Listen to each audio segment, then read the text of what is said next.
कोल्हापुरातील सीपीआर रुग्णालय परिसरातील इमारतींच्या नूतनीकरणाचं काम सुरू आहे। त्यामुळे इथल्या वाहतूक मार्गात बदल करण्यात आला आहे। आजपासून याची अंमलबजावणी सुरू करण्यात आली आहे। कोल्हापुरातील राजश्री छत्रपती शाहू महाराज शासकीय वैद्यकीय महाविद्यालय तसेच सीपीआर रुग्णालय परिसरात सार्वजनिक बांधकाम विभागाच्या वतीने रुग्णालयातील विविध इमारतींची दुरुस्ती आणि नूतनीकरणाचं काम सुरू आहे। त्यामुळे या ठिकाणी बांधकाम साहित्याची वाहतूक करणारी वाहनं तसेच रुग्ण आणि त्यांच्या नातेवाईकांची वाहनं यांची गर्दी होतीये। परिणामी या परिसरातील वाहतुकीला मोठी अडचण निर्माण झाली होती।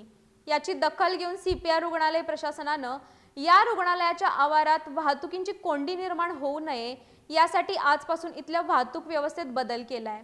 गोदावरी इमारतीजवळील प्रवेशद्वारातून दुचाकी आणि चारचाकी वाहनांना आतमध्ये येण्याची व्यवस्था करण्यात आली आहे। तर शाहू स्मारक भवनकडील बाजूला असलेल्या कुंभी इमारतीच्या प्रवेशद्वारातून वाहनांना बाहेर जाण्याची व्यवस्था करण्यात आली आहे। आज या परिसरात या वाहतूक व्यवस्थेचे नियोजन लावण्यात इथले कर्मचारी व्यस्त होते।